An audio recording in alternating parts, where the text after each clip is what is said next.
What's up, a cinemashogun here, and when I look at this case, this three Kansas City Chiefs fans case, it just feels like it could all be so simple, right? I mean, what happened is tragic, but it looks like this story could be so simple. Yet it feels like there has been an effort put forward to overcomplicate things.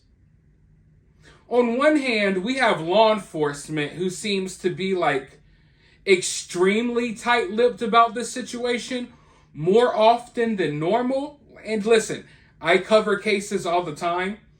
I fully understand, just as well as most people, that law enforcement and investigators can't be out here giving you all of the information. But they could have said a little bit more than what they've said. They could have been a little bit more transparent with these families. But they're not saying anything. In fact, all they have said is, oh, we're not investigating. This is a homicide. There's no foul play. And then they told one of the mothers that everything is going to make sense when it all comes out. And in my opinion, because of where we're at now in this story, I feel like law enforcement and investigators, I'm not saying they got to put the whole case out and lay it out in front of us, but there's some tidbits of information that they have that they could have put out there to kind of, I don't know, make people feel a little bit better, maybe to answer some form of questions, to maybe provide some form of comfort to these families, to let them know that law enforcement is doing their job, but none of that. And because they're being so secretive, and I don't even know if they're being secretive or they're just not even worried about this case at all, but because the lack of information coming from law enforcement, it's overcomplicating this case. And then, of course, you have Jordan and his lawyer. Now, don't get me wrong. I've made it clear. I don't think that Jordan purposely killed these dudes. I think something happened, and I think that Jordan maybe knows that something happened and didn't tell anyone. But I don't necessarily think he's just straight up killed these dudes. But the more this story drags out, the more the days go by, the more the lawyer speaks, and the story keeps changing. New people keep popping up into the equation. The more I'm just really looking at Jordan because it feels like nothing we've been told by Jordan's lawyer has been truthful at all. Even down to how close these guys were. I've already talked about it in previous videos. None of these families seem to really know Jordan. Yet Jordan and his lawyer, they're acting like these guys were the best of friends. Oh my God, best friends forever club. Yet all of the families are like, who's Jordan? Oh, the weird guy, the guy who was mentally off? So, I mean, every day it's like these little tidbits are coming out that makes you look at Jordan like he's even more shady. And I started out in this situation giving him the benefit of the doubt. But the more this drags on, the more I'm looking at him like, okay, another lie, another lie, another lie. And you can only tell so many lies and change the story so much before people start looking at you in a certain light. Now, the original light that I was looking at Jordan in was not the light of a killer. But when you're someone that can lie and change and twist your story so much, then I start wondering, what else are you capable of? If you're capable of blatantly lying, and it's not like this dude has provided details and I'm just accusing him of lying for no reason. He's literally released information where he's like, I don't know when my friends left my house, but the last time I saw them was when I told them goodbye and walked them to the door as they left my house. And it's like, what?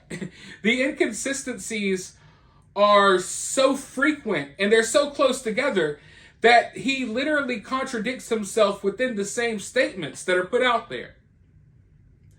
So even though I'm still on the side of the fence where I don't think Jordan necessarily did anything to these guys on purpose, I can't blame people for looking at Jordan in a certain type of way, because Jordan and his lawyer are responsible for how people feel about Jordan and his lawyer right now.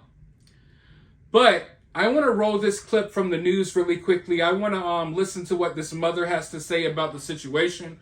Before I roll this clip, I need a quick favor from you all. I need you to hit the thumbs up, and I need you to subscribe. It takes 1 second, and it's totally free. But with that being said, I'm going to roll this news clip, and then I'll be right back with more thoughts. And did the detective mention anything about drugs at all? No, he didn't, but he's with the drug force. So, that tells you a little bit there. And I want to go ahead. I want people to know that whatever comes out, whatever happened, these 3 men, they had families, they were hardworking, they were community people, they loved their lives, they had great lives.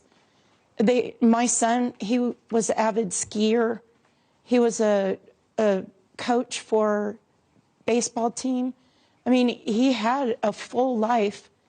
He wasn't a person that sat around and wasted his life. This should have never happened. Not to my son, not to Clayton, not to Ricky. They all deserve for this investigation to dig deep and to find out, because I believe Jordan does know. And I'm asking Jordan tonight to please come forward and tell the truth, because he does know what happened that night. He was there, and he's the last one alive. He's the only one that can tell us and give all of our families some peace. And I know he might be scared. I know he is probably sad.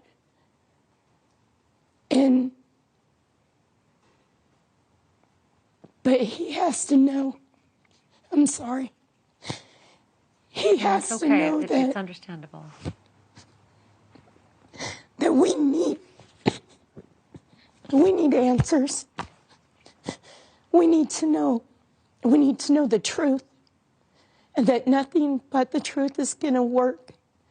And he won't get any rest. He won't feel good until he tells the truth.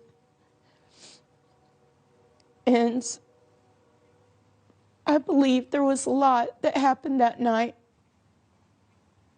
And I believe he knows exactly what happened. Jennifer, what do you think happened? What do you think is the cause of the deaths of the 3 men, including your son, David? I don't know. I mean, everybody's speculating, that it was drugs. It could have been, I don't know. And if it was, then I want to know where it came from, because I know that the 3 guys did not have money to get anything. They were all, trying to take care of bills and their families. And at that point, none of them had money for that. And the only person that did was Jordan. So if anything was provided, it would have had to been by him. And that's Jennifer where Marquez, I am just that this may be going. I'm just so sorry that you're going through this. This is just so traumatic, and you're right. There are families involved, people like you who are grieving, and are grieving in a mystery. I would love to have you come back as we continue to follow the story. We will dig on it. We will absolutely dig on this. It will not be left unsolved. And I wish you the best, to not just you, but to your extended family as well, as you maneuver through this very difficult process. Thank you for doing this tonight. Thank you. Thank you very much. Jennifer makes a really good point. Everyone needs to realize there are grieving families While everyone else is trying to solve a mystery, there is tragedy that they are living every single minute. And we will continue to I follow. don't know why, but the fact that people keep bringing up drugs when it comes to this case and this conversation, I find it somewhat frustrating, because I think like we're kind of past that. I don't think any of us believe these dudes just froze to death in the backyard. And from everything we know so far, it doesn't look like these dudes had any life-threatening or visible injuries. So obviously it's something in their system. Drugs, poison, whatever.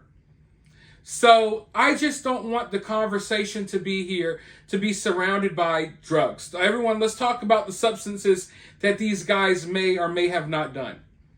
Because that's not the big mystery here. And I've talked about it before. That's not the big question when it comes to this case. The autopsy report can come out tomorrow and they can say, oh, these guys had this in their system and that in their system and that in their system, and it will change nothing. As far as I'm concerned, I already assume that there is something in their system. Right? I think that it is very safe to assume that. Now, like I said before though, just because these dudes did something doesn't mean they're addicts. That's another thing that keeps being thrown around. I understand these families are concerned about how people view their family members, but the internet is going to internet. There are going to be people who sympathize with your situation. There's going to be mean, ugly, evil people out there. When it comes to these true crime cases, they attract some of the best and a lot of the worst people that the world has to offer. A lot of people are miserable in their own lives, and they like attaching to themselves to like miserable situations and just judging people and talking crap about people. I get it. I look at these three men, I don't think they're drug addicts. I think that they were having fun. They were at a football watch party. Maybe they decided to smoke something. Maybe they all decided to pop something. Maybe they all decided to do a substance just to have fun. Not because they're addicted to it. Not because they spend all their money on this stuff. Not because they're strung out junkies that use all the time. There's plenty of people out there who every now and then do something for fun. A lot of you watching this video right now, regardless if you'll admit it or not, you partake in things for fun. Whether it's alcohol, whether it's smoking, whether it's coffee, anything. Everyone has their own thing. So I don't think this is a situation where we have a bunch of addicts that OD'd. I think this is a situation where we have some friends who are all gathered together to have a good time, and maybe they partook in some party substances that were provided by someone who maybe laced it, or somewhere down the line the stuff was laced with something. They took some bad stuff. That's not the question that's in my mind. I think it's safe to assume that that most likely happened. The question is, what involvement did Jordan have here? And why didn't Jordan call for help?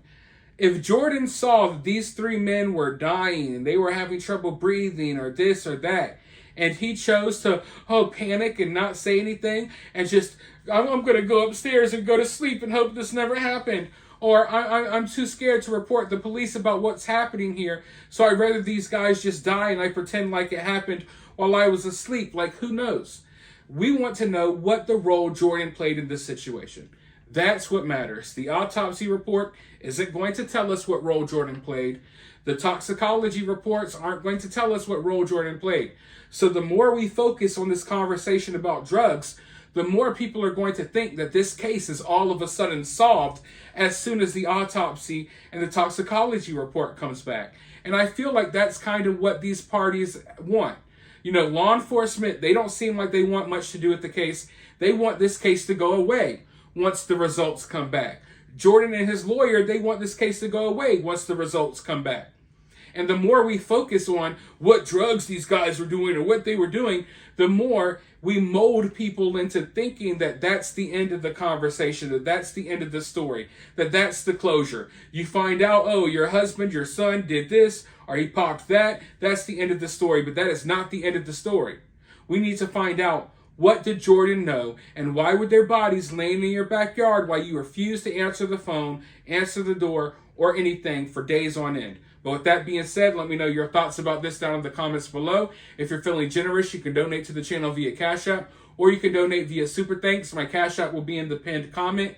Or for free, you can help the channel by liking the video, subscribing, all of that good stuff. But with that being said, I'll talk to you all very soon in the next video.